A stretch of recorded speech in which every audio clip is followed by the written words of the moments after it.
60 a 70 casos por 100.000 habitantes. Cabe mencionar que, bueno, no son los casos a nivel muy bueno, no son una cantidad de casos a nivel mundial, esto va a variar según el país o el continente del cual se esté hablando. Puede ser hasta 100 casos por cada 100.000 habitantes, puede ser 40 casos, pero es un promedio entre 60 a 70 casos por 100.000 habitantes. Ahora, la embolia pulmonar es la causa más frecuente de muerte de las cirugías electivas, causando muertes postoperatorias. Entonces, un paciente que fallece después de una operación o alguna cirugía, lo más probable y una sospecha a considerar sería, pues, no, una complicación por alguna embolia pulmonar, pues, ¿no? La embolia pulmonar se considera una complicación ya de muchos pacientes hospitalizados. Justamente estos pacientes hospitalizados, por patologías cardíacas, respiratorias y oncológicas, posteriormente dentro de la etiología vamos a hablar acerca de los factores de riesgo y de los agentes etiológicos que causan y pues no, los pacientes hospitalizados tienen un gran porcentaje de hacer esta complicación.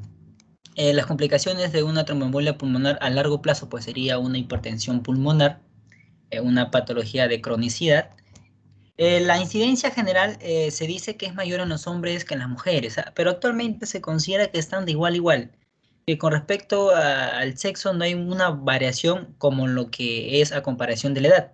Si bien es cierto, en un artículo me lo ha mencionado, así como lo voy a decir ahora, pero mi conclusión es que con respecto a las embolias, las embolias pulmonares tienen un efecto directamente proporcional con la edad. A medida que aumenta la edad, las complicaciones de padecer, pues no, de padecer esta embolia pulmonar son mayores. Y justamente nos dice que la incidencia aumenta con la edad, especialmente dicen las mujeres y más especialmente si es después de los 75 años. Con respecto a la etiología como tal, se menciona que el 90% de las embolias pulmonares se originan por trombosis de venas profundas de las extremidades inferiores. Ahora, todos los factores que exacerben o favorezcan esta trombosis de las venas profundas, pues no se van a considerar como agentes etiológicos, pues, ¿no? Entonces, la trombosis venosa es favorecida por tres factores, más conocido como la triada de Virchow. No lo voy a explicar, eso lo va a explicar seguramente mi compañero en la fisiopatología, pero sí es necesario mencionarlo porque cada ejemplo que participa en las alteraciones de cualquiera de estos tres parámetros que están remarcados con un cuadro de color moradito, ¿no? Van a conllevar a padecer pues una trombosis y luego desencadenar una posible embolia pulmonar.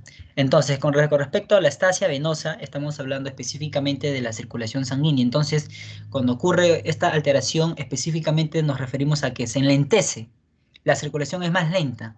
Entonces, esta alteración de este parámetro puede estar inducido por una insuficiencia cardíaca congestiva, insuficiencia venosa, y justamente lo resalté, inmovilización de extremidades y reposo en cama. Y yo mencioné dentro de los datos epidemiológicos que justamente pacientes que están hospitalizados pueden tener alguna complicación con la embolia pulmonar. Entonces, el reposo en cama, la inmovilización, altera qué cosa, la estasia venosa y es uno de los, de la triada de Virchow, es uno de los parámetros que ayuda a exacerbar una trombosis, en este caso de las venas profundas de las extremidades. También tenemos la obesidad, el embarazo. Dentro del daño de la íntima, estamos hablando en este caso del tejido endotelial, bueno, esta capa histológica, justamente los daños que se den por traumatismos, por quemaduras, por cirugía local o infecciones, dañan este otro parámetro que también ayuda a exacerbar todo, bueno, con respecto a la trombosis de venas profundas. Ahora, el aumento de la coagulabilidad. Ahora, si bien es cierto, acá hay una alteración, pero no es que disminuye, aumente, específicamente tiene que aumentar. Entonces aumenta la coagulabilidad. Y acá tenemos como ejemplos el puerperio, la cirugía mayor, cánceres, el uso de anticonceptivos, policitemia vera, síndromes de hipercoagulabilidad, entre otros como están aquí, pues no, como están aquí en la parte de abajo. Ahora, ya para poder finiquitar con este parámetro etiológico, tengo acá dos cuadritos en los cuales vamos a considerar los factores de riesgo mayores y los factores de riesgo menores. Si bien es cierto, yo aquí he mencionado muchos ejemplos, pero ¿cuál causa o cuál sería un factor de riesgo mayor y cuál sería un factor de riesgo menor? Entonces, esto de aquí lo hemos llevado a un cuadro, en los cuales nos menciona que con respecto a los factores de riesgo mayores, aumenta el riesgo en 5 a 20 veces, considerable, a comparación de los riesgos menores de 2 a 4 veces. Dentro de los riesgos mayores como tal nos menciona la cirugía y nos da los ejemplos característicos y específicos, la ortopédica de la cadera, las extremidades inferiores, cirugía, bueno, en este caso mayor de las regiones abdominales y las pelvianas. Con respecto a las obstétricas, nos menciona la cesárea, el puerperio, como ya lo mencioné, la preeclampsia. Los cánceres, bueno, específicamente de la zona abdominal, cuando hablamos de extremidades inferiores, estamos hablando de fracturas, traumatismos y la inmovilización. O sea, específicamente, si hablamos de un ejemplo así puntual, la hospitalización. Y dentro, bueno, de los factores de riesgo menores, tenemos los problemas cardiovasculares y los problemas estrogénicos. Entonces, yo también mencioné como ejemplos, por ejemplo, ¿no? La insuficiencia cardíaca, bueno, acá menciona la hipertensión arterial y las cardiopatías congénitas. Y con respecto a las alteraciones estrogénicas, tenemos los anticonceptivos, que también lo mencioné como ejemplo, pero están dentro de los factores de riesgo menores. Entonces, estos cuatro, estos cinco principalmente serían los factores de riesgo mayores que alterarían los parámetros de la triada de Virchow, que ya lo van a explicar, y esto pues no me exacerba, favorece la trombosis, y lo cual me va a desencadenar en un embolismo pulmonar, específicamente una tromboembolia pulmonar. Y eso sería todo por mi parte, doctora. Muchas gracias. Le doy el pase a mi compañero Campuzano. Gracias. Gracias, doctor. Ok, buenas tardes. ¿Se me escucha? ¿Hola? Sí, se escucha. Ok, voy a preguntar.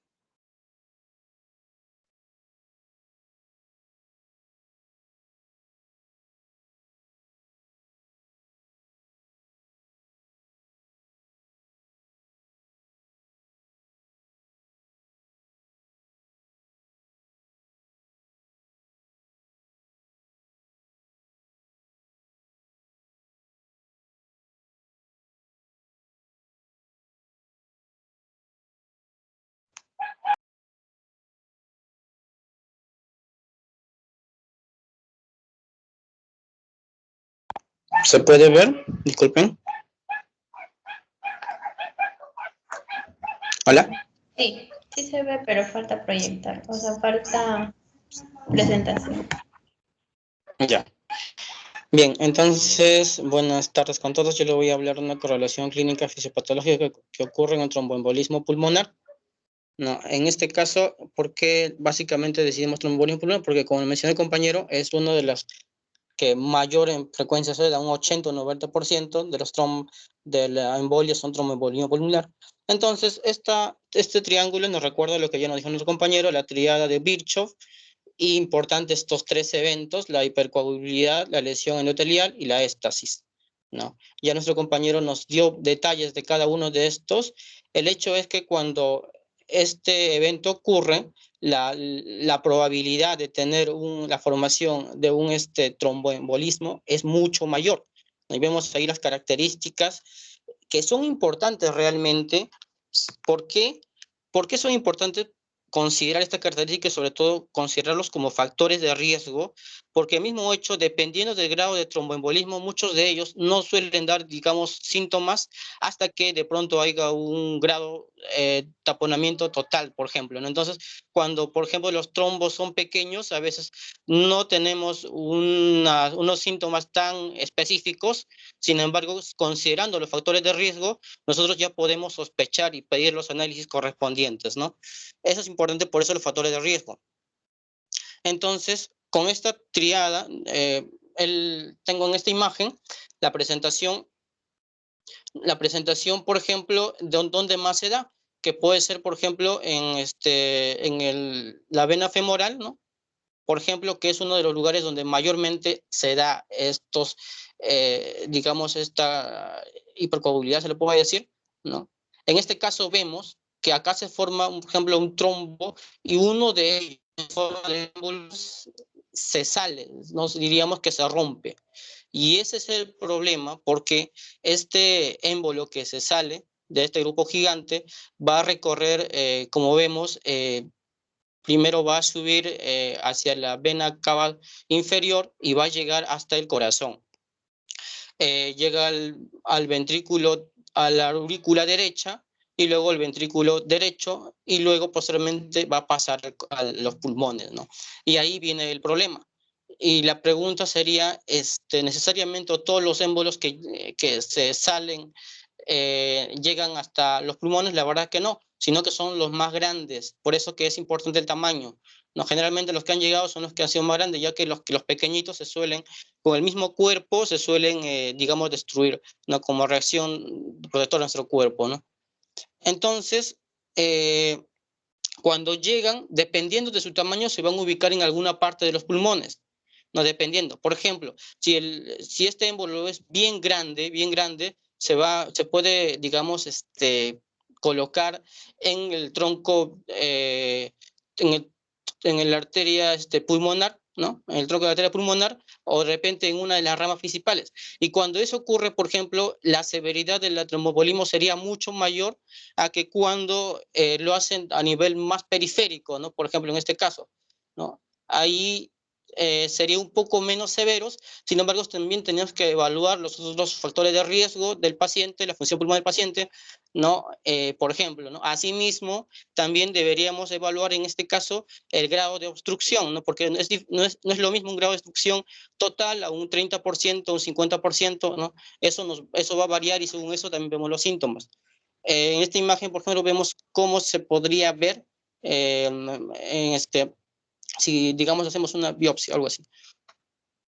Ya. Esta imagen es una imagen para ver normalmente qué es lo que ocurre, ya lo sabemos, igual siempre, bueno, como para entrar luego para ver cómo se altera este proceso. Tenemos acá normalmente las arterias pulmonares que van a traer sangre desoxigenada, y las venas pulmonares, ¿no? Y intermedio tenemos lo que son los alveolos, ¿no? Los alveolos realizan intercambio gaseoso, ¿no? Para oxigenar la sangre. Eso pasa normalmente. Y vemos que el espacio muerto anatómico se encuentra en la parte superior, ¿no? Eso es lo que vemos, pero este proceso se va a alterar, y como lo voy a presentar ahora, ¿no? Por ejemplo, este es el caso de un caso, por ejemplo, de tromboembolismo, en donde viene el émbolo, o viene el tromboembolismo, se va a quedar y va a taponear, por ejemplo, en este caso que sea de tipo masivo. Entonces lo que va a pasar es que en esta arteria, a esta zona, yo no va a haber ningún pase de, por ejemplo, de sangre. Y si recordamos, el espacio muerto anatómico anterior correspondía básicamente a la parte, digamos, los conductos. Ahora este espacio va a formar parte de él. Entonces, como conclusión, el espacio muerto anatómico empieza a crecer, ¿no?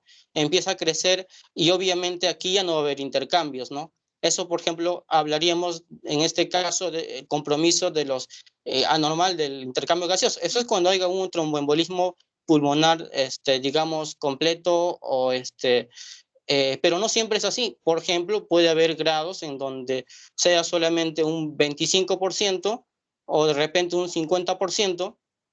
En estos casos, obviamente sí hay intercambio, pero si nosotros recordamos lo que es la relación ventilación-perfusión, que normalmente se encuentra en 0,8, esto va a empezar a variar, ¿no? Porque obviamente la ventilación vamos a tenerlo por el aire, ¿no? Por la ventilación. Pero la perfusión va a estar disminuida, dependiendo del grado de obstrucción, esto va a disminuir. Entonces, en el peor de los casos, esto aumenta, incluso llega hasta el más infinito cuando es digamos, masivo, ¿no? Tromboembolismo masivo. Pero no solamente es el único lugar, digamos, la parte de los pulmones donde vemos esta normalidad. No, en el mismo pulmón también en algunos casos se puede dar un infarto pulmonar, ¿no? Se puede dar un infarto pulmonar, por eso que a veces podemos presentar dolor torácico en esa zona. También puede ser posible. Y también, ¿qué es lo que pasa detrás de todo este evento? O sea, esto viene del ventrículo derecho. Entonces, ¿qué es lo que pasa? Va a haber un compromiso cardiovascular, porque la presión que se está dando para el volumen, para retirar el volumen del ventrículo, va a ser bastante, ya que no se va a poder, no se va a poder aquí pasar. Entonces, ahí va a haber un aumento de volumen, un aumento de presión, y va a haber un compromiso cardiovascular por eso, ¿no? Básicamente estos tres son los, digamos, puntos importantes que vamos a explicar igualito más adelante, pero son 3 puntos a evaluarlo, ¿no? Entonces, el primer paso, por ejemplo, o uno de los mecanismos, ya esto básicamente de las arterias, ¿no? Cuando ocurre este émbolo, los procesos, digamos, internos hacen que se produzca un reflejo de tipo vagal y inducen una vasoconstricción cuando ven este esquema, como lo vemos aquí, ¿no? Y hay elementos como la endotelina, la serotonina, tromboxano, y estos elementos lo que van a hacer provocando es una mayor vasoconstricción, ¿no? Por ejemplo, y esto todavía complica aún más el tema. Y lo otro que puede ocurrir es que, por ejemplo, en la otra imagen que vemos en mi lado derecho, tenemos dos eventos. En un lado, donde vemos un émbolo que está obstruyendo, y analizamos la relación ventilación-percusión, que normalmente este ejemplo, por ejemplo, lo pone como 1. Aquí, cuando hay una obstrucción parcial, la relación va a ser como 2, por ejemplo, ¿no? Pero, ¿qué pasa, digamos, el otro lado que sí está libre? En el otro lado que sí está libre va a haber lo opuesto, ya que, digamos, la sangre que no ha podido pasar por ahí va a entrar al otro lado con mucha mayor fuerza. Y el problema va a ser al revés acá. Acá va a haber un mayor contenido sanguíneo, digamos, y la ventilación no se va a abastecer, ¿no? Y nosotros vemos, igualito, comparamos, la relación obviamente va a ser menor, ¿no? Por ejemplo. Ok.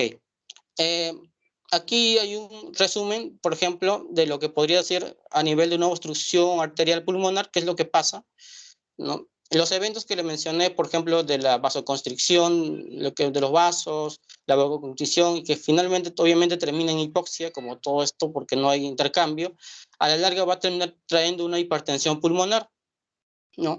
Y esto también va a llevar a una hipertensión venosa central, porque como que si vamos a ir como los carritos hacia atrás, ¿no? Pero el otro hecho es que tenemos comprometidos partes del corazón, o sea, el ventrículo derecho, ya que si ustedes recuerdan, el ventrículo derecho salen, digamos, la arteria pulmonar, ¿no? Entonces, aquí va a haber un problema en el ventrículo. ¿Qué es lo que va a pasar? En primera instancia, como tenemos un volumen enorme, un volumen en cantidad, va a haber una dilatación, ¿no? Va a haber una dilatación, es lo primerito que va a ocurrir, y esta dilatación aumenta el volumen. Entonces llegamos a que desplazamos el tabique interventricular, y al desplazar el tabique interventricular, ¿qué es lo que hace? ¿Qué es lo que pasa? Que el volumen, digamos, del ventrículo izquierdo disminuye, ¿no? Y además esta dilatación lleva digamos, una constricción, digamos, e incluso produce respuestas hormonales, digamos, humorales, que por ejemplo, como las catecolaminas, que lo que van a buscar es digamos, una constricción. Al no hacerlo, incluso lo que podría hacer es, o sea, lo que pasa es que estás aumentando el esfuerzo en ese momento, hay un mayor desgasto, y por otro lado tienes hipoxia al otro lado, y obviamente al tener más gasto vas a necesitar más oxígeno, y concluyendo hasta pues que haya una probable isquemia, ¿no? Una isquemia, incluso llegar a shock. Y esto también, el shock se va a ir por la contraparte, que va a ocurrir una hipotensión. No, esa es esa parte. Y en la parte, como ya lo he mencionado, en las alteraciones de función pulmonar, tenemos aumento del espacio muerto anatómico, que va a generar una hipoxia. Además, vamos a ver la resistencia de las vías aéreas y la adaptabilidad del pulmón que va a buscar, y como consecuencia una taquipnea, una disnea también que podría tener. Bueno, este ejemplo lo he hecho para igual explicar, me imagino que mi compañero van a volver a explicar esto, pero ahí tengo un ejemplo más clarito de cómo se da este proceso fisiopatológico. Solo para rápido, en la clasificación en 3, según el grado, tenemos no masivo, submasivo y masivo, ¿no? Cuando es no masivo, hay una hipotensión, la presión venosa es más y los ruidos cardíacos son normales. Cuando es TEP submasivo, hay una inestabilidad hemodinámica, pueden presentar signos de síntomas disfuncionales del ventrículo derecho, y cuando TEP es masivo, en este caso va a haber una obstrucción de la circulación pulmonar, ¿no?, mayor al 50%. Recuerdo que les hablaba de los porcentajes, entonces aquí un 50% es casi más de la mitad, ¿no? Y esto va a llevar a una sobrecarga del ventrículo derecho, lo que nos mencionaba, una presión arterial sistólica va a disminuir menos de 90, y esto provoca la dilatación ventricular derecha, el gasto disminuye dando una hipotensión, ¿no? Y acá pueden producir problemas como síncope o paro cardiorrespiratorio, ¿no? Entonces, ahora les voy a poner un ejemplo de lo que es un TEP, o sea, cómo ocurriría un TEP masivo, ¿no? Por ejemplo, este ejemplo fisiopatológico es lo que ocurre en un TEP masivo, que es más o menos muy similar a lo que les dije anteriormente, pero esto ya está, digamos, más unido. Recordemos que hay una obstrucción, esta obstrucción genera una postcarga del ventrículo derecho, ¿no? Aumento de volumen, postcarga del ventrículo derecho, aumento de presión, esto termina dilatando el ventrículo derecho, incluso esta dilatación puede llevar a una insuficiencia de las válvulas tricuspídeas, e incluso eso puede pasar, ¿no? Aumenta la tensión del ventrículo derecho, porque hay mayor volumen, mayor presión, esto puede activar, como les decía, eh, activación hormonal, como por ejemplo las catecholaminas, y producir, por ejemplo, inflamación miocárdica. Por eso que a veces, vamos a ver más adelante, si un compañero lo va a mencionar, que las troponinas podrían ayudar aquí o podrían hacernos de marcador, ¿no? Y además esta tensión de los ventrículos derechos va a conllevar a una demanda más de oxígeno, porque va a haber un trabajo, ¿no? Un trabajo más a nivel del ventrículo derecho, y esto podría llegar hasta una isquemia, una lesión hipóxica, porque no va a llegar a completar esta demanda, ¿no? Y esa isquemia provocar una contractibilidad del ventrículo derecho, eh, una disminución del gasto del ventrículo derecho, y por otro lado, si bien les recuerdo, les decía que si es que está aumentado el lado del ventrículo derecho, obviamente el otro lado, el ventrículo izquierdo, está presionado. Entonces, presionado, tenemos una disminución en la precarga, disminución del volumen del ventrículo izquierdo, ¿no? Eso es por el otro lado, ya estamos hablando por el ventrículo izquierdo. ¿Qué es lo que pasa? Que les mencionaba que había una presión de los tabiques interventriculares, ¿no? Que se daba por esta poscarga aumentada. Y eso genera, obviamente, una disminución del gasto cardíaco en forma general. Y recordemos que la presión sistémica es igual, o se relaciona con el gasto cardíaco por la resistencia vascular periférica, y acá hay una disminución de esto. Entonces concluyemos, disminuye la presión arterial sistémica, y esto se puede complicar más porque va a haber una perfusión coronaria disminuida, un suministro bien bajo de oxígeno, y al final podríamos tener un shock obstructivo, incluso un shock cardiogénico que podría llevar a la muerte. Entonces, es un caso, por ejemplo, esto se daría en un caso grave de un TEP masivo, por ejemplo, como el que le mostraba. Por eso le puse la clasificación. Bueno, eso sería todo en cuanto a la fisiopatología. Ahora viendo lo que es la historia clínica, la parte de manifestaciones clínicas, igual vamos a tratar de unir unas con otras. Por ejemplo, con una anamnesis, lo clásico es, por ejemplo, presenta disnea, dolor torácico, hemoptisis y síncope, ¿no? Pero a diferencia de los demás problemas, de pronto aquí es importante notar el hecho que sea súbdito, ¿no? El dolor torácico súbdito, la disnea súbdita, ¿no? Porque eso nos habla, es bueno, digamos, nos ayuda a entender mejor qué se trata de este tema, ¿no? Este problema. Ahora, ¿qué es lo que vamos a encontrar en la exploración física? Y en este caso, por ejemplo, solo por lo que hemos visto, ¿no? Como les mostré una hipotensión. Entonces, si tú mides, pues vamos a ver una hipotensión, vamos a ver una hipocapnia. Esta hipocapnia va a darse en función al aumento del espacio muerto anatómico, ¿no? También vamos a ver una hipoxemia, esto se sobreentiende porque no hay intercambio gaseoso, una taquicardia, una taquipnia e incluso también una ingurgitación yugular.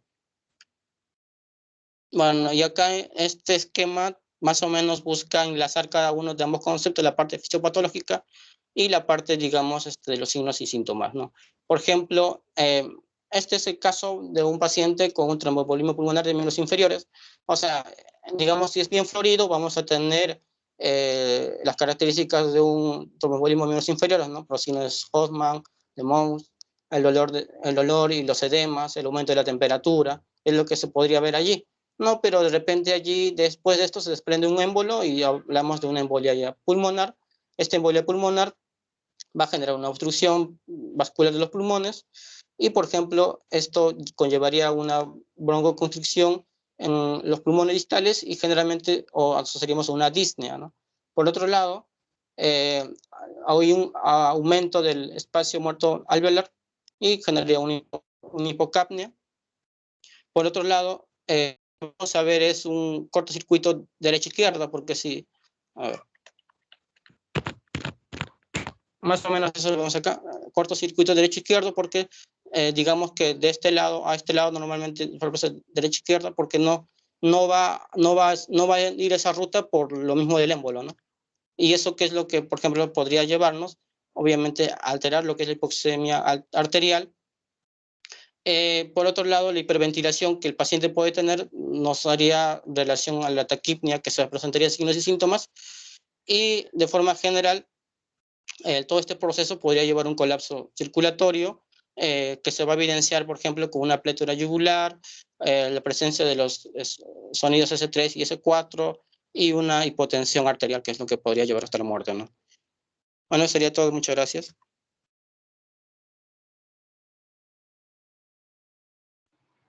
Gracias, doctor. Muy buena exposición. Buenas tardes, compañeros. Buenas tardes, doctora. Bueno, me toca exponer a mí.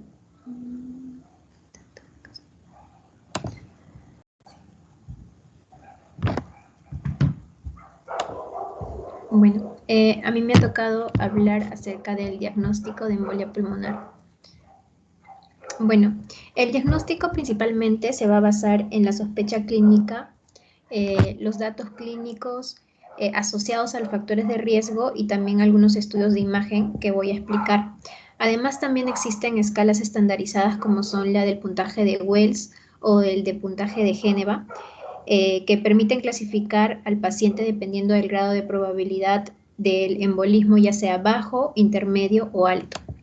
Bueno, ya no voy a mencionar los factores de riesgo porque ya lo mencionaron, pero era importante hacer hincapié en el diagnóstico porque el diagnóstico está asociado bastante a los factores de riesgo junto con las manifestaciones clínicas. Dentro de la probabilidad clínica vamos a observar lo que es el puntaje de Wells y el puntaje de Génova.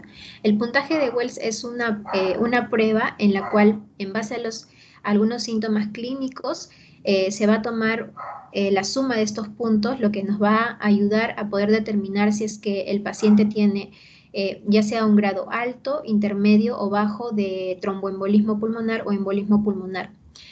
Esto también está asociado a la prueba del dímero D, que más adelante voy a explicar, ya sea negativo o positivo, para descartar y hacer un diagnóstico diferencial con otras patologías. También tenemos el puntaje de Génova, que también nos va a indicar con algunas variables en base a puntajes si la probabilidad es baja, intermedia o alta. Va a depender de qué factores sean mayores en el paciente para que así nosotros podamos determinar en qué escala se encuentra el paciente de tromboembolismo pulmonar. Entonces, dentro de las pruebas de imágenes o las pruebas auxiliares tenemos el ecocardiograma, el ultrasonido venoso de miembros inferiores, la gamografía pulmonar de perfusión y de ventilación-perfusión, la tomografía helicoidal de tórax o angiotac, radiografía simple de tórax, electrocardiograma y también algunas pruebas de laboratorio, como son la del dímero D, que voy a explicar más adelante. Bueno, dentro de la primera prueba de imagen tenemos la de ecocardiograma. Esta prueba principalmente es indicada como examen diagnóstico en el paciente con colapso circulatorio, además de la difusión ventricular derecha, en pacientes que tienen difusión ventricular derecha, y también que puede identificar marcadores específicos, principalmente dos marcadores específicos que van a indicar 2 veces mayor el riesgo de mortalidad por tromboembolismo pulmonar. En el caso de que haya cortocircuito derecho-izquierdo a través de un foramen oval persistente y la presencia también de trombos en el hemicardio derecho. En esta imagen, por ejemplo, vamos a observar, esta es una imagen de ecocardiograma transtorácico, donde vamos a observar que acá están las 4 cámaras, ¿no?, del corazón. Lo que vamos a observar que en el ventrículo derecho se encuentra bastante dilatado. También hay mayor tamaño y abombamiento del septum interventricular y con invasión hacia la cavidad del ventrículo izquierdo. Y acá en esta ecografía Doppler lo que vamos a ver es la insuficiencia tricuspidia funcional. La siguiente prueba es la prueba de ultrasonido venoso de los miembros inferiores. Como ya mencionaron mis compañeros, el que haya un trombo a nivel de los miembros inferiores es también un factor de riesgo, ¿no? Lo que vamos a observar en esta prueba es que está indicada siempre que exista evidencia clínica de trombosis venosa profunda. Y también está indicada si la gammagrafía, que más adelante voy a explicar, no es diagnóstica de angio-TAC y el angio-TAC es normal. En presencia de una probabilidad clínica alta, ¿no? En presencia de que se considere el puntaje, como ya expliqué al inicio, en el puntaje de esos dos cuadros, la probabilidad sea alta. Esta prueba, este ultrasonido, es positiva cuando esta probabilidad clínica es alta y también se puede considerar el diagnóstico de tromboembolismo pulmonar. Cuando hay evidencia clínica de trombosis venosa profunda es positivo cuando hay tromboembolismo pulmonar y si es que nos da una prueba negativa, no va a descartar tromboembolismo pulmonar, ¿no? Aquí en la imagen vamos a ver la trombosis de venas de las piernas o bueno, de los miembros inferiores, como observamos aquí en las flechas. Ya. La siguiente imagen es la de gammagrafía pulmonar de perfusión y de ventilación-perfusión. Esta prueba se va a dar cuando hay sospecha clínica intermedia o alta de tromboembolismo pulmonar o si la radiografía de tórax es normal o tiene normalidades menores y si no existe enfermedad pulmonar obstructiva severa concomitante, especialmente en el caso de que haya EPOC. Esta prueba va a ser normal. Si es que esta prueba es normal, se va a descartar el tromboembolismo pulmonar. Si esta prueba es anormal diagnóstica, va a confirmar el tromboembolismo pulmonar, pero si es anormal no diagnóstica, no confirma ni descarta el tromboembolismo pulmonar. Acá lo que vamos a observar es que la relación de ventilación-perfusión, en el caso de que sea normal la perfusión y normal la ventilación, se va a diagnosticar al paciente con tromboembolismo pulmonar. Luego tenemos la tomografía helicoidal de tórax o el angio-TAC. Esta prueba se va a utilizar en el caso de que haya sospecha clínica después de haber realizado el puntaje de tromboembolismo pulmonar y se va a considerar que la gammagrafía va a tener una probabilidad alta de no confirmar el diagnóstico. Esta es una prueba gold estándar, que es la prueba que tiene mayor sensibilidad y especificidad cuando se utiliza con contraste intravenoso. En esta prueba lo que vamos a observar es el defecto del llenado intravascular y también se va a observar la hipodensidad rodeada de hiperdensidad. Esta prueba no siempre se realiza porque es una prueba costosa, también porque requiere medio de contraste. En el caso de, por ejemplo, de mujeres embarazadas no se va a poder utilizar porque tiene altas dosis de radiación y en presencia de una probabilidad clínica alta, un angio-TAC normal no nos va a descartar el tromboembolismo pulmonar. Bueno, acá podemos observar en esta imagen el trombo en angio-TAC. Acá también podemos observar el trombo. Acá, por ejemplo, este es un trombo en la arteria pulmonar en silla de montar. Acá también podemos observar a nivel de los bronquios. Acá también y acá también. Bueno, la siguiente prueba es la de radiografía simple de tórax, que en este caso, esta debe tomarse al ingreso de todo paciente que tenga sospecha de tromboembolismo pulmonar. Esta puede ser muy útil para el diagnóstico diferencial con la enfermedad isquémica del miocardio y también que en este caso las anormalidades que se van a presentar van a ser inespecíficas.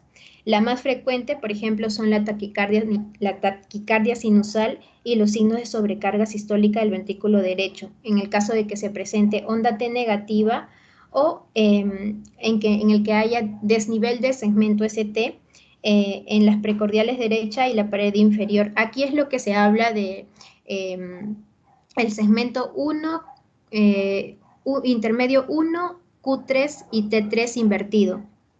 Es más específico, pero en este caso es poco frecuente. Aquí en la siguiente vamos a poder ver cuáles son los signos que se van a presentar a nivel de las radiografías, ¿no? Por ejemplo, uno de lo que vamos a ver es la elevación del diafragma. En el caso haya derrame pleural, vamos a ver la elevación del diafragma. También vamos a ver atelectasias subsegmentarias, el signo de Fleischmann, que es también otro signo donde se observa el crecimiento de la arteria pulmonar. Otro signo también es la joroba de Hampton, que se observa en esta imagen. El signo de Westermarck, que aquí podemos observar una especie de radiolucidez bastante aumentada. Y el signo de Paya, que es cuando la arteria interlobal descendente derecha se va a ensanchar, ¿no? Que se observa aquí en esta imagen. Bueno, la siguiente imagen, o bueno, la siguiente prueba es la de electrocardiograma. Esta debe tomarse al ingreso de todo paciente con sospecha de tromboembolismo pulmonar, y dentro de las patologías frecuentes que se va a utilizar este electrocardiograma es la taquicardia sinusal y los signos de sobrecarga sistólica del ventrículo derecho en onda T negativa o infradesnivel del segmento ST en las precordiales derechas y la pared inferior. Y la que estaba mencionando, que es la poco frecuente, que es la del patrón S y Q3 y T3 invertido. El bloqueo también de la rama derecha y la fibrilación auricular con sugestivos de tromboembolismo pulmonar. En las siguientes pruebas son los exámenes auxiliares, que son las pruebas ya de laboratorio. Tenemos la del dímero D, la de urea creatinina hemograma, la de gases arteriales, la del péptido natriurético cerebral o de tipo B y las de troponinas cardíacas. En el caso de la prueba del dímero D, que es una prueba bastante considerada en el tromboembolismo pulmonar, como sabemos, el dímero D es un producto de la degradación de la fibrina presente en el trombo cuando éste se rompe por la acción de la plasmina, y esta es una prueba de alta sensibilidad y baja especificidad con un valor predictivo negativo. Entonces, como es una prueba que se encuentra en el caso de lo que llamamos la coagulación, entonces va a estar bastante elevado y nos va a ayudar a determinar en qué grado se encuentra el tromboembolismo. La siguiente prueba es la prueba de gases arteriales. Esta prueba también debe tomarse al ingreso del paciente antes de iniciar el oxígeno suplementario con sospecha de tromboembolismo pulmonar. Los gases arteriales pueden ser normales y esto no nos va a descartar que el diagnóstico de tromboembolismo pulmonar. También se presenta, como ya mencionó mi compañero, hipoxemia con hipocapnia. En el caso de que haya alcalosis o alcalemia respiratoria, también va a haber aumento de la presión de oxígeno en el caso de que sea sugestivo pero no específico para tromboembolismo pulmonar, y también cuando se presente hipercapnia en ausencia de condiciones asociadas que expliquen un hallazgo sugestivo de tromboembolismo pulmonar grave. La siguiente prueba es la de péptido natriurético cerebral o de tipo B. En esta prueba, lo que va a ver es que la difusión ventricular derecha está asociada principalmente a un aumento del estiramiento miocárdico que produce una liberación del péptido natriurético cerebral. Y cada vez en las pruebas que se realizan hay más evidencia de que el tromboembolismo pulmonar agudo, la concentración del péptido natriurético cerebral de tipo B es más elevado. Por eso que este va a reflejar la gravedad en la que se encuentra el paciente, ¿no? Porque suele elevarse en casos de que haya inestabilidad hemodinámica, y esta va a indicar tanto la gravedad y va también indirectamente la difusión del ventrículo derecho, ya que como sabemos, o como ya mencionaron también, ya mencionó mi compañera en la fisiopatología, que la mayoría de casos se presentan a nivel del ventrículo derecho, y esta va a indicar el peor pronóstico. Otra de las pruebas es la de troponinas cardíacas. Como sabemos, las troponinas están también durante el momento que podemos evaluar el tromboembolismo pulmonar, están elevadas. Entonces, la elevación de la concentración de troponinas cardíacas se van a producir durante el tromboembolismo pulmonar. Estas troponinas están también asociadas a un pronóstico bastante bajo, o un pronóstico de los pacientes con tromboembolismo pulmonar. Y por último, tenemos a la angiografía pulmonar, que también mencionan que es el patrón de oro, ya que esta no es 100% sensible, ya que requiere buena experiencia para su realización e interpretación, pero también mencionan que es invasiva, costosa, tiene mayor riesgo de morbilidad y mortalidad que los demás exámenes diagnósticos, pero puede indicarse en casos excepcionales cuando todos los demás estudios diagnósticos son negativos y la anticoagulación es de alto riesgo.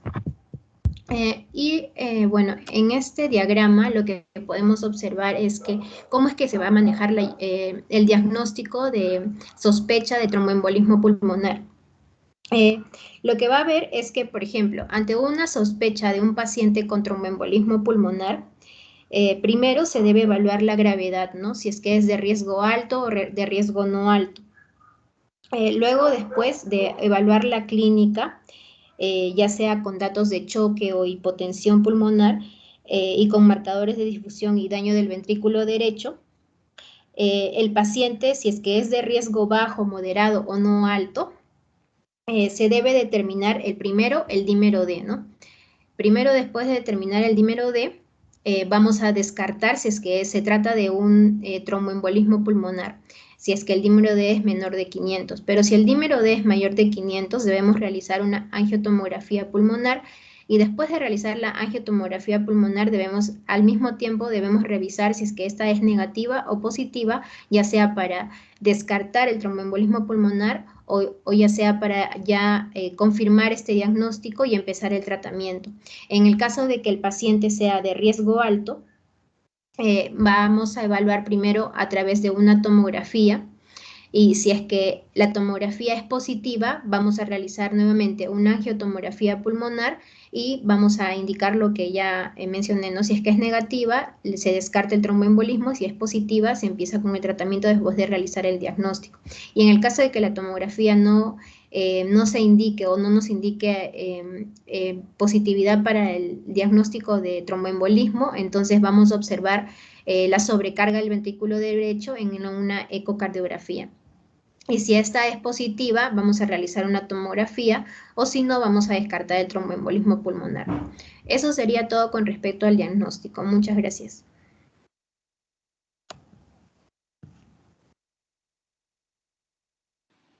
Gracias, doctora. Buena exposición. ¿Quién sigue, por favor? ¿Qué tal? Muy buenas noches. Yo sigo, doctora. Ya. Rosa Corta. Ok. A mí me toca la parte de tratamiento. Entonces, voy a proyectarlo. Sí se puede visualizar, ¿verdad? Sí se puede visualizar. Ok. Ya, vamos a hablar acerca de tratamiento de embolia pulmonar. Yo soy Rosa Córdoba. Básicamente el objetivo terapéutico va a ser que después de adoptar las medidas de urgencia, de soporte, vamos a ver que la condición del paciente debe ya estar estabilizado y el objetivo ya del tratamiento es disolver el émbolo, ¿no? Y prevenir la formación de otros émbolos. Entonces, vamos a iniciar con el tratamiento de soporte a nivel hemodinámico usando vasopresores y a nivel respiratorio utilizando oxigenoterapia o ventilación mecánica si fuera necesario. Luego del tratamiento de soporte vamos a iniciar el tratamiento farmacológico. Y entre ello encontramos los anticoagulantes, como es la aspirina, la heparina, warfarina, trombolíticos, en este caso fibrinolíticos, como la uroquinasa o urosinasa, ¿no? Y finalmente el tratamiento quirúrgico, que sería ya la trombolisis, ¿no? Con asistencia de catéter, también el filtro en la vena cava, ¿no? Para personas que no pueden tomar anticoagulantes. Y vamos a ver también la parte quirúrgica, que es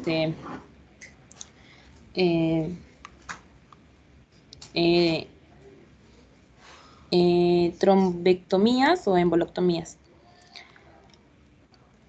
Ahora, vamos a iniciar con lo que es tratamiento de soporte. Dentro del tratamiento vamos a ver que nos encontramos en una fase aguda y este soporte hemodinámico principalmente lo que evitamos es la falla ventricular derecha, ¿no? Que es la primera causa de mortalidad principal. Acá no se recomienda expansión del volumen, ¿no? De manera agresiva.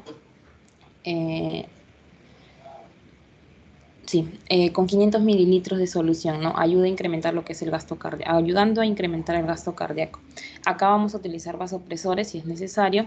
En este caso, ¿no? Norepinefrina, que va a mejorar la función del ventrículo derecho y la perfusión coronaria, ¿no? En pacientes también hipotensos. También la dobutamina o la dopamina, que se emplea cuando ya la presión arterial está normal. Ahora, esto sería en soporte hemodinámico. En soporte respiratorio, el paciente va a llegar, si es que llega con hipoxemia e hipocapnia, ¿no? Son frecuentes pacientes con lo que es tromboembolia pulmonar. Y si presenta un cuadro de hipoxemia, si este es reversible con administración de oxígeno, entonces vamos a proceder a lo que es oxigenoterapia, ¿no? Pero si no, se debe considerar el uso de ventilación mecánica, ¿no? Y en este caso, la presión intratorácica, si es positiva, va a ser causada por la válvula mitral, y esta puede reducir el retorno venoso y empeorar la falla del ventrículo derecho.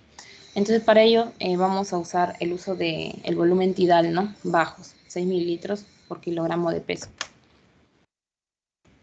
Ahora, luego del soporte, ¿no? Terapia de soporte, ahora una vez que ya el paciente está estable, en lo que vamos a proceder es en la parte farmacológica. Entonces acá iniciamos con anticoagulación. Y acá estamos en una fase aguda. Entonces acá la duración de la anticoagulación debe ser de al menos 3 meses. Según el ratio internacional el INR, ¿no? Que sería el índice, ¿no? Ya. Bueno, está en inglés, pero básicamente es es un índice, ¿no? Mediante las pruebas anticoagulativas de que la sangre se coagule, ¿no? Debe estar de 2 a 3. Ahora, si nos encontramos en la fase aguda, ¿no? Se recomienda heparina no fraccionada, de bajo peso molecular, o la fondaparinux, que es de 5 a 10 días. Si está en una fase crónica, algún otro anticoagulante oral, como lo que es el dabigatran o el edoxaban, que básicamente son nuevos. Y en este caso, si hay recurrencia, ya puede considerarse a la extracción de manera, de manera quirúrgica, ¿no?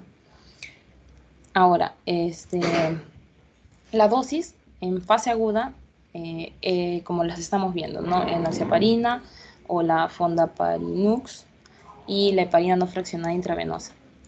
En estas mismas dosificaciones, ¿no? Que se ven en este cuadro. Ahora, si hablamos de anticoagulantes orales, estos deben de ser iniciados tan pronto como estamos iniciando la anticoagulación parenteral, ¿no? Acá encontramos los antagonistas de la vitamina K, que básicamente son el gol estándar, sería la warfarina, y también el acetonocumarol, ¿no? Que son los principales. La warfarina en la dosis de 10 miligramos por día en menores de 60 años y 5 miligramos en mayores de 60. Y se busca lograr el ratio internacional normalizado, ¿no? El INR, de 2 a 3, ¿no? Finalmente, los nuevos anticoagulantes orales fueron los que ya les mencioné, ¿no? El dabigatran, que no es inferior a la warfarina, pero sí tiene menos riesgo de sangrado. Y también hay otro, ¿no? El rivaroxaban, que es el inhibidor del factor 10 activado. Y se emplea en esta dosificación, ¿no? 15 miligramos 2 veces al día durante 3 semanas, ¿no? Y luego aumenta la dosificación de 20 miligramos al día como mantenimiento. Y finalmente, el tratamiento ya quirúrgico, trombolítico, ¿no? Que también está dentro del farmacológico. Y esto básicamente se emplea en pacientes que están hemodinámicamente inestables, ¿no? Para lograr una reperfusión más rápida que los anticoagulantes orales, mejorando así la supervivencia, ¿no? En los primeros días. Ahora, el mayor beneficio es que si esto se emplea dentro de las primeras 48 horas, puede ser útil hasta los 6 a 14 días después, ¿no? Y en este caso encontramos la Alteplas, ¿no? El Alteplas, que lo recomiendan de 10, la dosificación es de 10 miligramos, ¿no? infusión por 2 horas. Ya. Ahora, si esta trombolisis no funciona o está contraindicada o no fue efectiva, en este caso las contraindicaciones son de manera absoluta y de manera relativa. Como vemos en este caso, absolutas, principalmente ACVs, tanto isquémico como hemorrágico, y entre otros, como estamos viendo aquí, ¿no? Sangrados, riesgos de sangrados conocidos. Y relativas, ¿no? Si tuviera un accidente isquémico, transitorio, hipertensión refractaria, hipertensión arterial y alguna otra enfermedad como lo vemos aquí. Entonces, depende de esta, si el paciente tuviera 2 o más contraindicaciones, tanto absolutas como relativas, o si no fuera efectiva la trombolisis, entonces se pasaría a la parte quirúrgica. En este caso encontramos el filtro, por ejemplo, de la vena cava inferior. Este es un dispositivo que va a evitar los émbolos, ¿no? Que viajen hacia la circulación pulmonar, ¿no? Entonces se colocan en una posición infrarrenal de la vena cava inferior y se emplea cuando hay contraindicación absoluta a los anticoagulantes, ¿no? Sí. Y en este caso se utilizaría estos filtros cuando hay contraindicación absoluta, cuando hay también complicaciones hemorrágicas luego del tratamiento anticoagulante, o hay una tromboembolia recurrente, o hay una tromboembolia masiva, ¿ya? O una hipertensión pulmonar, ¿no? Con un trombo amenazando los miembros inferiores. Ya. Y el último sería ya la embolectomía quirúrgica, que básicamente es una alternativa para pacientes con contraindicaciones de tratamiento tromboembólico, tanto absoluto como relativo. Entonces, la extracción va a ser básicamente quirúrgica del émbolo y se puede utilizar en pacientes de alto riesgo. Y vamos a ver que en la parte de recomendaciones hay pacientes de alto riesgo, de bajo riesgo. Es un cuadrito, ¿no? Y depende de los antecedentes del paciente y otras indicaciones. Pero básicamente la trombectomía o la embolectomía, básicamente son en casos excepcionales, ¿no?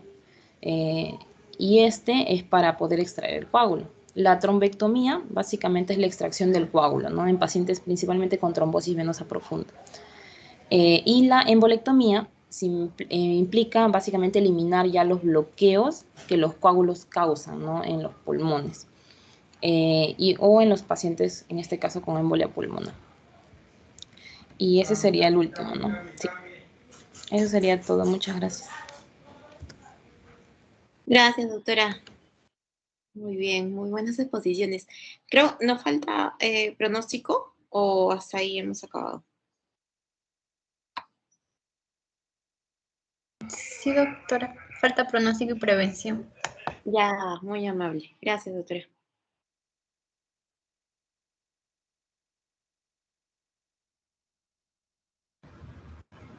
Buenas noches, doctora. ¿Se llega a observar? Sí se ve. Okay. Bueno, en cuanto al pronóstico, bueno, va a depender ya del tamaño del tromboembolismo pulmonar que presenta el paciente. En algunos casos, bueno, esto puede producir lo que es una muerte súbita, ¿no? Si el trombo es grande y va a taponar alguna de las arterias pulmonares principales. O también en algunos casos puede causar de forma leve si el tamaño del trombo es pequeño, ¿no? El pronóstico en función a la situación hemodinámica, a la función del ventrículo derecho, al momento de diagnosticar esta enfermedad, se distinguen como tromboembolismo de alto riesgo, que se caracteriza mayormente por la presencia de lo que es, bueno, por una hipotensión arterial o shock. Y el tromboembolismo pulmonar de riesgo intermedio, que, bueno, está presente en los pacientes normotensos con una disfunción del ventrículo derecho y daño del miocardio. Y en el tromboembolismo de riesgo bajo, en estos casos el paciente bueno, se encuentra estable hemodinámicamente y su función del ventrículo derecho es normal. Para el pronóstico a corto plazo de los pacientes con tromboembolismo agudo,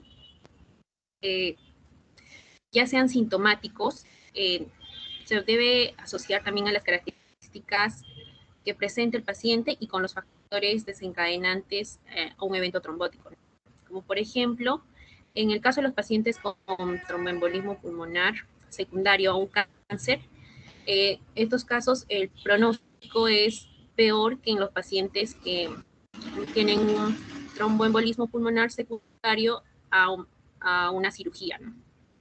O a una inmovilización médica. Y los pacientes con un tromboembolismo pulmonar secundario a una cirugía presentan un mayor pronóstico a corto plazo, ¿no? Bueno, para la prevención debemos tener en cuenta que que las personas que están en riesgo, ¿no?, de tener una tromboembolia, un tromboembolismo pulmonar. Si es claro, cualquier persona puede presentar una embolia pulmonar, pero en ciertos casos puede aumentar esto el riesgo de sufrirla, ¿no? Como los pacientes con cirugías por reemplazo articular o pacientes que presenten lesiones por miembros inferiores o también un daño a nivel espinal, ¿no? Estos factores son de mayor riesgo para desarrollar esta enfermedad. Otros factores son los pacientes que cuenten con afecciones médicas como enfermedades pulmonares o enfermedades del corazón o que presenten cáncer, ¿no? Como, por ejemplo, están las neoplasias hematológicas, también están los cánceres al pulmón, tumores gastrointestinales, los tumores del sistema nervioso central, que se asocian a un riesgo de mayor complicaciones trombóticas, ¿no? También, puede ser un riesgo el consumo de medicamentos hormonales en mujeres fértiles y el consumo, lo que es el consumo de píldoras anticonceptivas, ¿no? O las terapias de reemplazo que se usan en mujeres posmenopáusicas. En el embarazo o el parto, el riesgo es mayor 6 semanas después, posteriores al parto, ¿no? En otros casos, tenemos el no movilizarse por mucho tiempo, también lo que es el envejecimiento, y antecedentes familiares o genéticos, ¿no?, como la trombofilia hereditaria, que tienen 2 mutaciones autosómicas dominantes en el factor 5 y la mutación en el gen de la protombina que aumenta esta concentración plasmática de protombina, ¿no? También es considerado otro factor la obesidad. Bueno, las medidas preventivas esenciales contra el tromboembolismo en un paciente traumatizado, principalmente es el inicio temprano de una tromboprofilaxis, como es el consumo de anticoagulantes. Estas tromboprofilaxis incluyen tanto medidas farmacológicas y no farmacológicas que implican que se aplican en función a un análisis individual de cada paciente. El primer paso a realizar antes de iniciar un tratamiento es establecer quién debe recibir quién debe recibirlo o no, a través de un análisis de riesgo. Esto se da a través de un estudio realizado por Greenfield y Holtz, en la que mencionan una escala denominada perfil de evaluación de riesgo, que consideran 4 categorías, que son las condiciones preexistentes, también están los factores iatrogénicos, los factores relacionados al trauma y a la edad. Todas estas condiciones, se deben tener en cuenta antes de iniciar un tratamiento, ¿no? También es necesario verificar la dosis de los medicamentos que estén consumiendo para prevenir la formación de nuevos coágulos, ¿no? Otro es también considerar el cambio de estilo de vida que, es saludable para el corazón, realizar ejercicios, si es que fuma, dejar de hacerlo, ¿no? Y como les mencionaba, los ejercicios, se recomienda con las piernas y realizar compresiones para prevenir una trombosis profunda. El mover las piernas también, cuando están sentados por mucho tiempo, en caso de viaje, ¿no? Si es posible, las personas que van a tener una inmovilización por una cirugía o o pueden estar en cama, deben instaurarse un tratamiento preventivo que es con la heparina subcutánea para prevenir que, bueno, formen trombos en las piernas. Y bueno, otra recomendación sería movilizarse en cuanto sea posible después de una cirugía o estar postrado en cama. Bueno, eso sería todo por mi parte.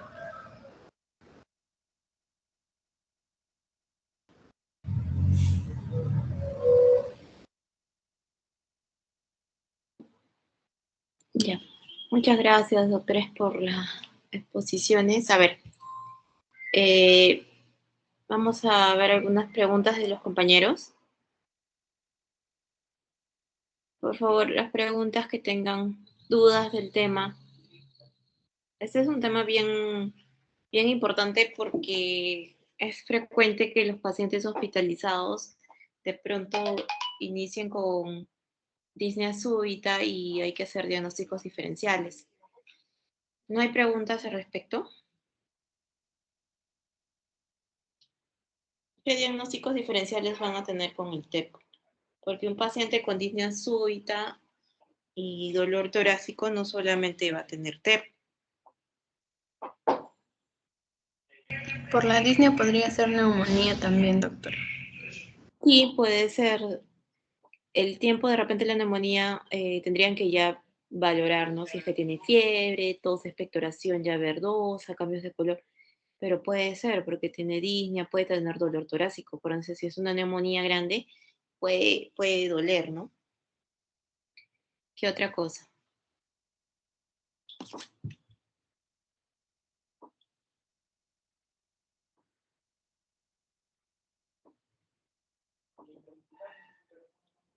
Podría ser edema también. Edema agudo pulmonar. Bueno, porque es disnea, pero ya, entonces, para pensar en edema agudo de pulmón, ¿qué tendría que tener aparte el paciente? Recordando un poco de edema agudo pulmonar. Un poco de tos. Ya. ¿Qué más?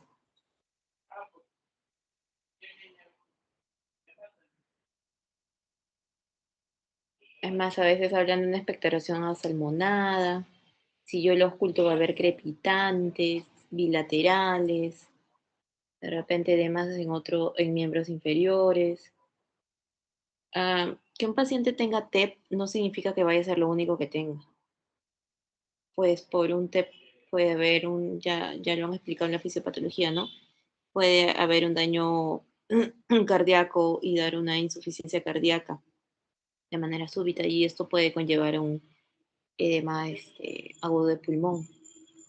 Y yo ya lo puedo, me mandan interconsulta y a veces ya lo vemos al paciente ya lo vemos complicado con edema agudo pulmonar.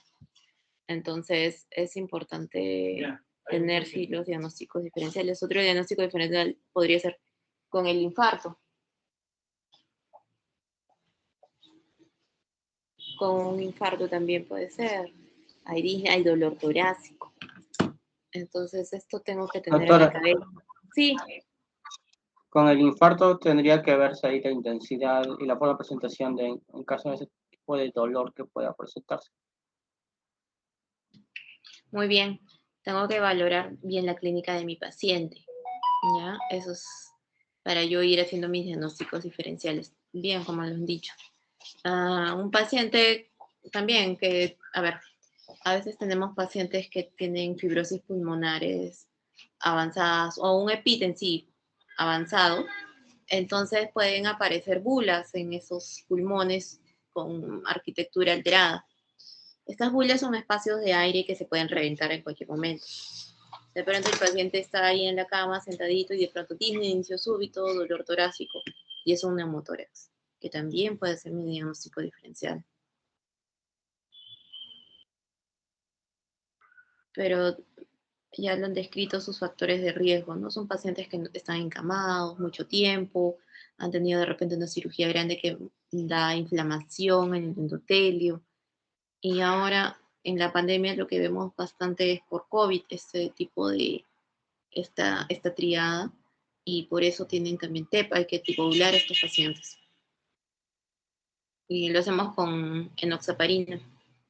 Es lo más fácil de utilizar, es subcutáneo, y cuando necesito hacer un procedimiento lo suspendo 12 horas antes, ¿no? No necesito suspenderlo días antes, ni necesito corregir nada, simplemente 12 horas antes. ¿Qué otras cosas?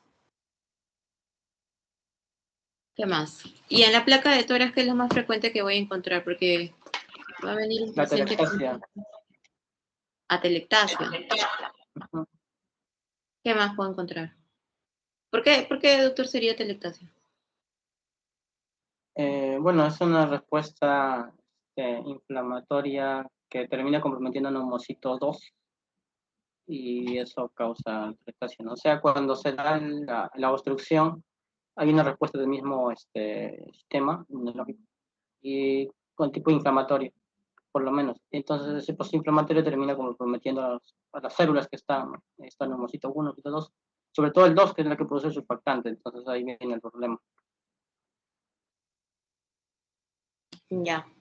Cuando yo estoy ante un paciente con el TEP, lo más frecuente es que encuentre una placa, casi un 50% puede encontrar una placa de tórax normal, ¿ya? Pero puede encontrar en ese el otro 50% otros tipos de hallazgos. Puede encontrar un derrame pleural, puede encontrar hasta un infarto de pulmón. Y un infarto de pulmón puede semejar, es una consolidación periférica y puede simular una neumonía. Entonces, a veces han habido casos de que el paciente, como ya lo dije la doctora, ¿no? Viene con disnea, un poco de dolor torácico, ven la placa, ven la consolidación, es neumonía, hay que darle antibióticos. Y le das antibióticos y ves que el paciente va empeorando, empieza a desaturar más, le empieza a doler más y al final llega la sospecha de un TEP. Entonces le tienen que mandar ciertas imágenes para diagnóstico. ¿Cómo se llama la imagen que es el gol estándar para el TEP? ¿Qué le debo mandar? ¿Qué examen auxiliar? ¿Cómo? La angiotac Ajá, o angiotomografía. exacto, una angiotomografía de pulmón, ¿no? Para que pueda dibujar ahí dónde está el trombo y donde se ubique el trombo probablemente justo sea la región donde esté esa consolidación que es un infarto pulmonar. Que hay casos de pacientes que tienen toda la clínica, todos los criterios de Wells o los criterios de Ginebra positivos para un TEP y mi angiotomografía sea negativa, o sea, que muestre que, claro que hay. Siempre va a mandar la clínica de ustedes y los diagnósticos diferenciales que ya hayan hecho en el paciente, ¿ya? Yo siempre pregunto, y a los demás grupos siempre les he preguntado, el dímero D, ¿cuándo es que me va a ayudar? Un dímero D. Estoy ante un paciente que tiene sospecha de un TEP, y yo digo, Doctora, sí, si no me equivoco, en lo que estaba presentando la compañera era en función a que si los criterios de Wells, por ejemplo, nos dicen que es de bajo riesgo, podría usarse.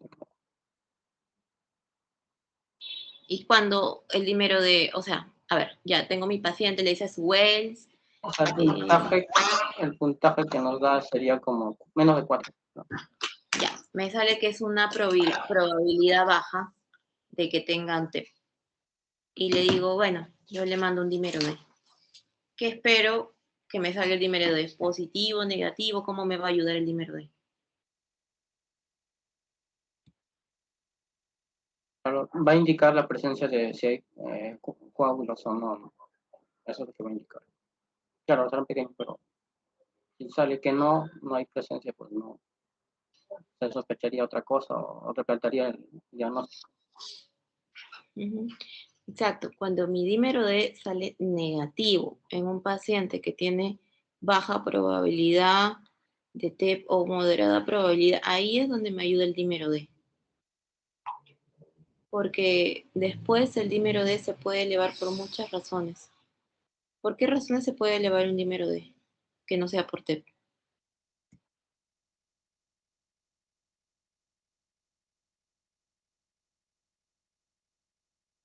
Doctora, ¿me escucha? Sí, te escucho. Ya. La razón por la que se puede elevar puede ser por la edad avanzada, una infección, un cáncer incluso. Ujú.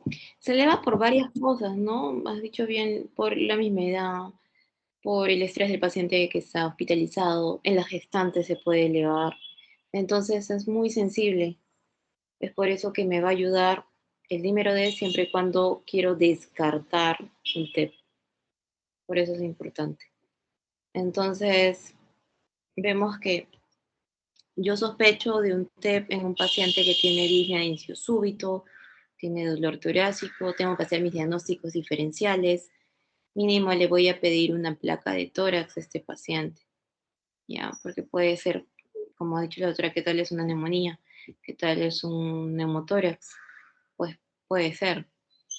Luego tengo que hacer un score de Wells, que es lo más sencillo, porque el de Ginebra tiene más parámetros, es un poco más largo. Estos scores están en internet, o sea, en los celulares lo pueden realizar, no hay ningún problema. Puedo irle pidiendo al paciente si tiene baja probabilidad, de repente ya un dímero D, puedo le poner incluso ya una angiotomografía. O si el paciente está con inestabilidad hemodinámica, como para movilizarlo, le puedo pedir al amigo cardiólogo que vaya al un ecocardio a ver si es que tiene signos de insuficiencia cardíaca, que me pueda indicar que sí hay un TEP, ¿no? Y si es que yo luego lo clasifico como que ya, estoy ante un TEP, yo tengo que ver qué tan grave es. Ya dijeron, lo más fácil es masivo o no. Masivo es porque hay inestabilidad hemodinámica y hay signos de shock. Entonces, si está con inestabilidad hemodinámica, tiene que ir a fibrinolíticos. Y estos se dan en una unidad de cuidados intensivos, en las UCIs. Así hospitalizado no. En cualquier servicio no. Tienen que ir a un servicio especial de cuidados intensivos. Si es un paciente que está con estabilidad hemodinámica, no necesito pasarle fluidos, pero está desaturando y si tiene TEP, entonces lo tengo que anticoagular. Luego de ese episodio que ya el paciente va pasando los días, va mejorando, y estoy ante un paciente que ha estado con estabilidad hemodinámica, lo anticoagulé, ya les dije, lo que más usamos es la enoxaparina cada 12 horas. Ya pensando que está mejor el paciente, le puedo ir preparando para el alta con anticoagulación vía oral. ¿Cuánto tiempo anticoagulo a un paciente con TEP aproximadamente, ya cuando está de alta? ¿Cuánto tiempo tiene que permanecer anticoagulado?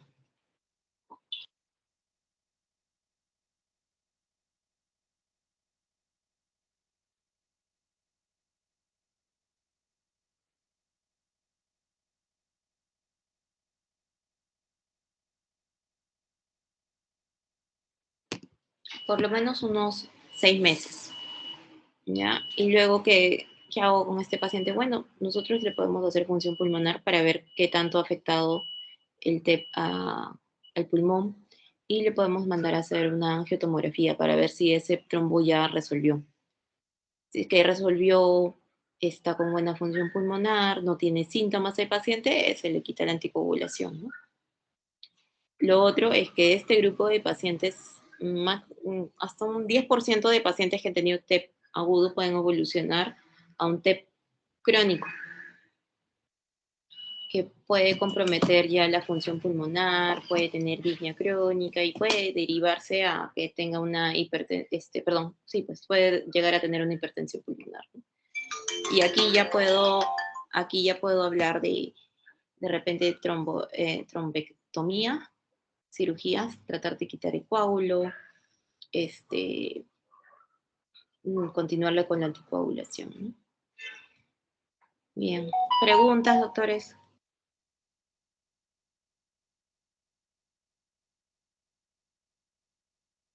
Doctora, en cuanto a por ejemplo, la embolia de tipo gaseosa, ¿cómo es la forma de, digamos, abordarlo?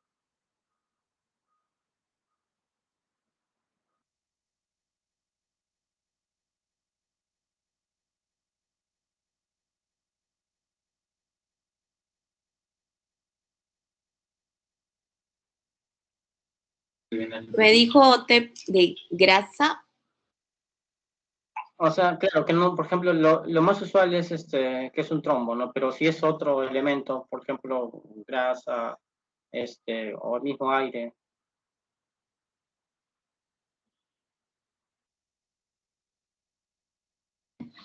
Estos pacientes, por ejemplo, si es de grasa o incluso de líquido amniótico, hay que darle apoyo ventilatorio y va a tener que ayudarse con ventilación mecánica. Es raro, de hecho sí, o sea, sí están descritos, pero son raros. Doctora, no he tenido la oportunidad de tener este tipo de émbolos o de grasa o de líquido amniótico o de cualquier otro elemento, ¿no? Lo más frecuente es que sea por el trombo, ¿no? Pero sí, apoyo ventilatorio, no nos quedan muchas opciones, ¿no?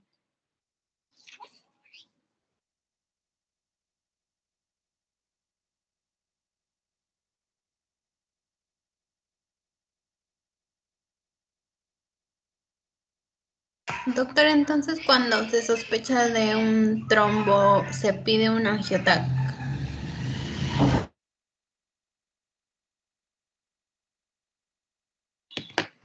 Sí, pero eso es un momentito. Ya, de preferencia es una angiotomografía, sí, es que tienen en el centro que estén, si es que lo tienen. No siempre hay. Incluso en mi hospital a veces hay tanta gente que no se le puede tomar, entonces tengo que recurrir a otros ayudas diagnósticas, ¿no? Ante nada, la clínica del paciente, el examen físico, y nos podemos ayudar, como les digo, si no tengo el angioten a la mano, del ecocardio, también puede ser una opción. Y a la vez yo tengo que haber estado ya descartando mis otros diagnósticos diferenciales para irme quedando con el TEP. Lo otro, doctor, es que es importante es que significa que todavía no tengo un diagnóstico certero de TEP, no quiere decir que no le dé tratamiento. Eso no puede demorar, si no el paciente se choca y se muere.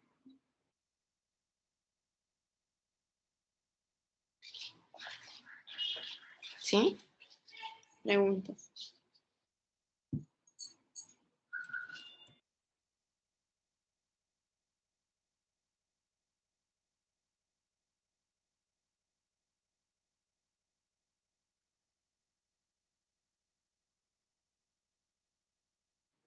Más preguntas, doctores. Doctora, disculpe. Cuando, por ejemplo, hay un problema hereditario de por medio, el tratamiento, ¿cómo es en ese caso? Para, digamos, de por vida, en el caso de factor 5, el famoso Leiden. En ese caso, el tratamiento sería De de por por vida. vida, cuando son hereditarios, sí. Pero eso cuando nosotros tenemos pacientes que han hecho TEP, claro, le damos el tratamiento de base rápidamente, ¿no? Porque es un TEP, es algo agudo. Un TEP agudo da síntomas, ¿no? Y nos preocupamos porque lo puede matar al paciente. Ya que pasó el evento y todo, siempre lo seguimos conjuntamente con hematología y cardiología, ¿no? Porque tenemos que anticoagularlo, hematología nos tiene que ayudar con esa parte para poder valorar el paciente. Nosotros tenemos que ver la función pulmonar, como ya has visto, hay un desequilibrio BQ. Entonces, sí, pues hay que, después del evento agudo hay que ya investigar por qué, ¿no? ¿Por qué se debió? Creo que una doctora me iba a preguntar algo. Sí, doctora, ¿cuál sería la diferencia entre el tratamiento darle enoxaparina endovenosa y subcutánea?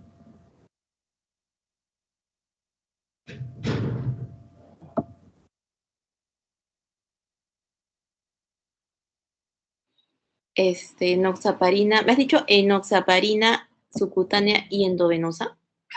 Sí, también hay vía endovenosa. O sea, sé que es más frecuente el tratamiento con subcutáneo, pero ¿cuál es la diferencia entre darle a uno endovenoso o subcutáneo? ¿O siempre se le da solo subcutáneo? Mira, cuando nosotros ya hacemos tratamiento para mantenimiento de subcutáneo, de repente le puedes iniciar endovenoso como inicio de tratamiento. Pero cuando estoy ante un paciente que tiene inestabilidad hemodinámica y va a ir para trombolisis.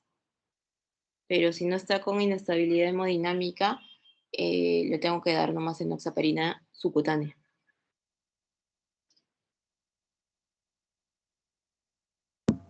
Gracias, doctora.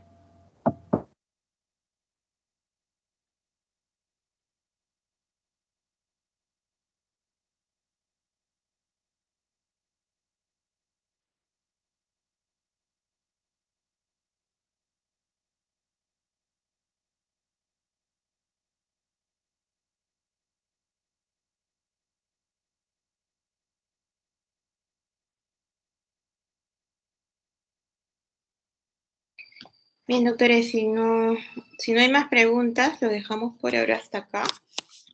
Y ya mañana nos estamos viendo para la siguiente teoría. Está bien, doctora, gracias. Buenas noches. Gracias, doctoras, a ustedes. Gracias, doctora.